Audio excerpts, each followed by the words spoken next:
Voilà un exemple de contrôle continu pour ce deuxième semestre premier. Bon, commençons toujours par la restitution des connaissances comme d'habitude et on vous demande de savoir la réponse qui est convenable aux propositions qui sont indiquées avec la couleur rouge. Donc la sortie géologique est-ce que c'est une visite touristique d'un paysage géologique ou bien une excursion organisée à un site géologique ou bien une étude encadrée sur le terrain ou bien une classe sur le terrain même organisée. Bon, bien sûr, c'est une excursion organisée sur un site géologique. La deuxième proposition, ou bien c'est une étude encadrée sur le terrain. Deuxième proposition, une courbe de niveau désigne une ligne droite qui relie les points qui appartiennent au même plan, une ligne imaginaire qui relie les points ayant la même altitude, une imaginaire qui relie les points ayant des altitudes différentes, une courbe qui relie les points côtés. Donc pour la première, une ligne droite, ce n'est pas une ligne droite, c'est une ligne fermée, courbe. Une ligne imaginaire qui relie les points ayant la même altitude, bien sûr. Ici, une ligne imaginaire qui relie les points ayant des altitudes différentes, non, c'est faux. Une courbe qui relie les points côtés, non, pas n'importe quel point côté, ce sont les points côtés qui ont la même altitude. Toujours le même thème d'exercice. Et ici, on vous demande de savoir les courbes de niveau très rapprochées représentent est-ce qu'un sommet, une pente forte, une plaine, une faible pente. Donc ça représente une pente qui est forte si son résistant éloigné, c'est une pente douce ou bien faible.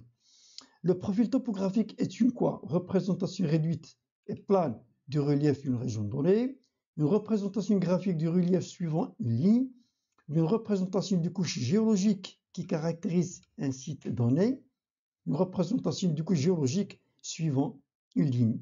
Donc ce sont pas des couches géologiques, non pas celle-là, mais ça reste les deux. C'est une représentation plane du relief.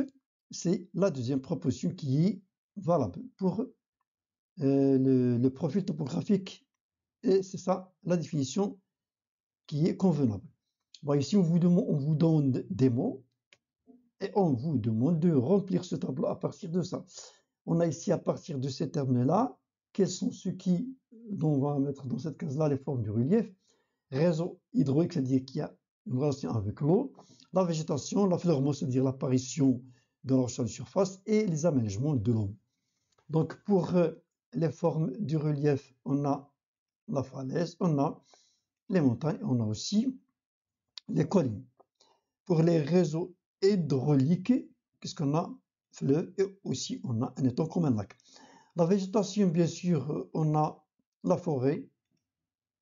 Pour l'affleurement, un chaos granitique. Et pour l'aménagement de l'eau, on a les villages et les routes. Et si on vous demande de rédiger une phrase à partir des termes ou bien des mots qui sont proposés, vous avez calcaire, acide chlorhydrique, effervescence. Donc, quand vous le constatez qu'il y a une relation entre les trois éléments, bien sûr que l'acide chlorhydrique, il peut faire effervescence en présence du calcaire. Ici, la boussole, carte topographique, orientation. Donc, bien sûr, il y a une relation avec ces trois éléments, c'est que la boussole nous permet d'orienter la carte topographique. Un marteau géologique, échantillon roche, bien sûr, on peut extraire des échantillons de roche en utilisant le marteau géologique. Extraction fossile site géologique, bien sûr, dans un site, on peut extraire les fossiles dans un site. Bon. Alors, on vous demande ici de remplir les pointillés, ici, avec les mots suivants, sous-sol, c'est-à-dire à l'intérieur du sol, un relief, carte topographique, modelé, l'affleurement. Modèle, c'est-à-dire la forme du relief. Donc, si on représente à l'échelle réduite, était plane, et plane, je m'excuse, ici c'est pas été, c'est plane, était, était. C'est une représentation à l'échelle réduite et plane de la surface de la Terre où sont indiqués les éléments du paysage. C'est quoi ça? Donc, c'est la carte topo. Un ensemble de roches sous-sol, bien sûr, c'est le sous-sol. Endroit où la roche est directement visible à la surface de la Terre, bien sûr, c'est un affleurement. Aspect général d'une portion de la surface de la Terre, c'est quoi? C'est le modèle, c'est-à-dire la forme du relief. forme générale du relief d'un paysage, qu'est-ce qu'il reste? C'est le relief.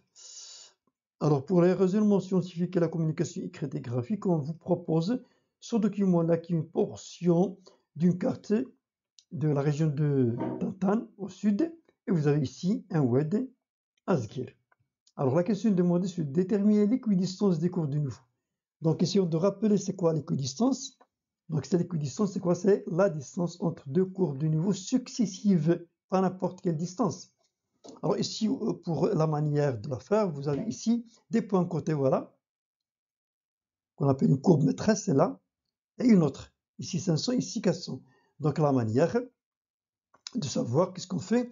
On va prendre deux courbes maîtresses qui sont rapprochées, par exemple ici 500, 400, on fait la soustraction et puis on va diviser sur l'espace entre les deux. Donc l'espace, il y en a 5 espaces, la différence c'est 100, donc l'équidistance c'est 20, on peut même vérifier en allant de 400 vers 500 ou bien de 500 vers 400.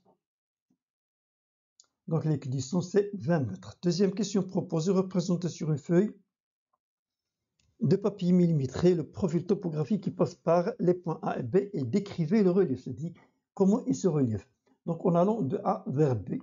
Donc essayez de la lire avec vos yeux avant de faire le profil.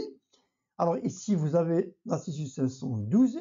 Je pars du point A vers le point B, donc en cette direction, qu'est-ce que je fais? Je vais descendre en direction du lit de Oued, puis en allant vers le haut, je vais monter. Donc l'aspect doit être comme ça, et je vais la représenter en commençant par mettre le bord du papier millimétré sur l'axe AB, et puis je vais tracer le repère orthonormé, c'est-à-dire l'axe des ordonnées, et puis l'axe des abscisses. Je vais reporter ici les altitudes en choisissant une échelle convenable. Moi ici je choisis 5 mm représente 20 mètres, c'est-à-dire l'équidistance, et puis je vais faire la projection de chaque altitude sur le papier millimétré. Après avoir fait ça, qu'est-ce qu'on doit faire? On va rejoindre les points.